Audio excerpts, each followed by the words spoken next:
Everyone at the office thought Daniel was untouchable. Cold. Disciplined. The man who could silence an entire room with a glance. But the truth was that by midnight, his lips were on mine, and his voice, once so firm, was trembling against my skin. If that isn't the world's greatest irony, I don't know what is. I never planned on falling for him. In fact, when I first started at the Manhattan law firm 2 years ago, I swore I wouldn't. Daniel Hayes was the kind of colleague who lived inside the rulebook sharp suits, measured words, and a sense of authority that made junior associates like me tread carefully. But beneath that tailored armor was a man who carried secrets heavier than court cases. I was one of them. Our story began the night the office stayed late to prepare for a high-profile trial. Papers littered the desks. The hum of printers filled the air. And the clock ticked past midnight. My head ached. My tie was undone. And I muttered a curse under my breath when the copier jammed again. That was when Daniel appeared. Sleeves rolled up. His usually perfect tie gone. Looking more human than I had ever seen him. Need help? His voice was softer than usual, but still carried that controlled calm. I laughed bitterly. Only if you know how to sweet-talk machines. Because I'm out of patience. For the first time, I caught a flicker of amusement in his eyes. He stepped closer, his hand brushing mine as he reached for the paper tray. That accidental touch was a spark I hadn't been prepared for. The copier was forgotten. The office was silent except for our breaths.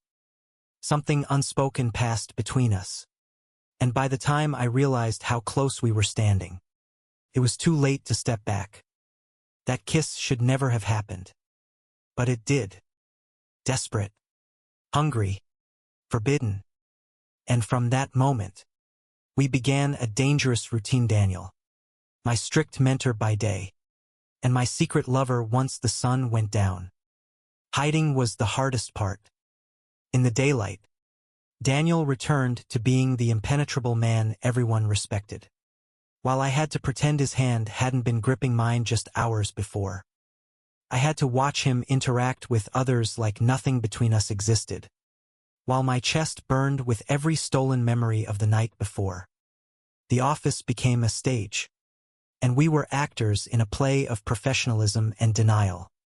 But love has a way of bleeding into the cracks. It was in the way his eyes lingered on me during meetings, the way his jaw tightened when I laughed too easily with others, the way his shoulder brushed mine in the elevator though there was plenty of space. Those small betrayals betrayed us long before words ever could. I kept telling myself I could handle it, I didn't need more than the midnight hours we carved out of loneliness. But I was lying. Every time Daniel slipped out of my apartment before dawn, buttoning his shirt in the half-light, I wanted to stop him. Every time he said, "We can't let anyone know," I swallowed my protests like poison. Still, the secret became heavier with each passing week. There were moments when I saw the strain in his face. 2. Moments when his hand would linger on my back just a little too long. Or when he'd almost say something, then stop himself. He was fighting it as much as I was. But Daniel Hayes was a man who had mastered the art of control. Until the night that control snapped. We were working late again. The office deserted except for the two of us. I was exhausted, frustrated with endless case files. And finally I snapped at him. "Do you even care about me beyond these four walls? Or am I just your dirty little secret?" The words hung in the air like a verdict. For a long moment, Daniel said nothing. His face was unreadable, his hands tightening into fists at his sides. Then he crossed the room in 2 strides, grabbed my wrist, and pulled me close.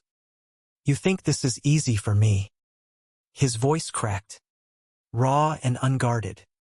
"Every day I'm terrified of what this would do to my career, to yours, to everything I've built. But damn it, I can't stay away from you." The anger drained out of me, replaced by a trembling ache in my chest. Seeing Daniel like this vulnerable, exposed shattered every wall I had built to protect myself. I reached up, touched his face, and for once he didn't pull away. He leaned into my hand like a man starved of touch. That night, in the quiet of his apartment, we didn't pretend. We didn't hide behind careful roles or whispered warnings. We made love like men who knew the morning would break everything but were too tired of restraint to care. And yet, the morning still came. When dawn crept through the blinds, I lay awake beside him, staring at the curve of his jaw silhouetted in pale light. He looked peaceful, almost boyish, as though the weight of his reputation and responsibilities had slipped away in sleep. For a selfish moment, I wished the sun would never rise, that we could stay in that suspended world where nothing existed but the warmth of his body against mine. But reality was merciless. 7. His phone buzzed, sharp and insistent. He sat up immediately, rubbing a hand over his face, and the mask I hated slid back into place. Daniel Hayes, the professional, the unshakable senior attorney, was back. "I have to go," he muttered, pulling on his shirt.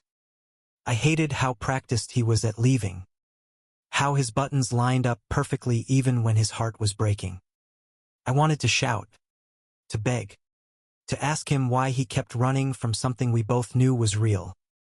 Instead, I sat there, blanket clutched to my chest, and whispered, "How long do you think we can keep doing this?" Daniel froze. His back stiffened, but he didn't turn around. His silence was louder than any answer he could have given. And when the door clicked shut behind him, I knew something had shifted. The days that followed were unbearable. He avoided me at the office, hiding behind meetings and paperwork, while I pretended not to notice. Every glance felt like a knife, every ignored message like a wound. I told myself to move on, to bury the feelings before they consumed me. But then came the case, the one that would break everything open. It was a high-stakes trial, the kind that drew media frenzy and demanded flawless execution. We worked side by side, hour after hour, the tension between us bleeding into every interaction. Late one night, as I reviewed documents in the empty conference room, Daniel walked in. His eyes were shadowed, his tie loosened, and for once, he didn't try to hide how tired he was. "We can't keep pretending," he said quietly. I laughed bitterly. "That's rich, coming from you." "No." He shook his head, stepping closer. "I mean it. I'm done living two lives. I can't look at you across a courtroom and act like you're just another associate. I can't keep walking away." My chest tightened. And what happens when people find out? What happens when the partners, the press? "I'll deal with it," he interrupted, his voice firm but trembling at the edges. "Because losing you scares me more than any scandal." That was the first time Daniel Hayes chose me over his fear. The trial was brutal, long hours, hostile witnesses, and the suffocating eyes of the press. But through it all, something shifted. In the quiet moments, Daniel reached for my hand under the table. His gaze lingered longer, steadier, as though he was no longer afraid of being seen. And when the verdict came in our favor, the relief in his smile wasn't just about winning the case, it was about surviving the storm together. Still, the world wasn't blind. Whispers began circulating around the office. A glance too long, a laugh shared after hours, colleagues noticed. One evening, after the final meeting wrapped, a senior partner pulled me aside. "You're talented, kid," he said bluntly, "but careful. Your reputation is everything in this business. Don't let personal matters ruin it." The warning was clear. Yet instead of fear, I felt a strange calm settle over me. Because for the first time, I knew I wasn't alone in this fight. That night, Daniel didn't sneak out. He stayed. We sat by the window in his apartment, watching the city lights shimmer against the dark sky. His arm was around me, solid and warm, and for once, there was no rush to hide. I've spent my whole life building walls, he admitted softly.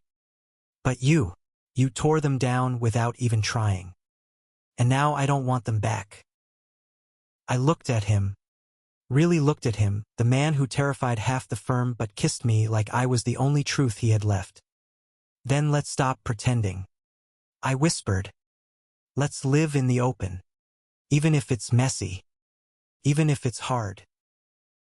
Daniel pressed his forehead to mine, eyes burning with unspoken promises. With you, I'll risk it all.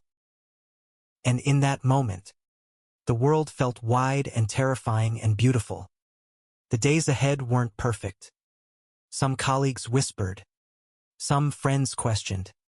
And some doors threatened to close. But every morning, Daniel reached for my hand. And every night, he kissed me without hesitation.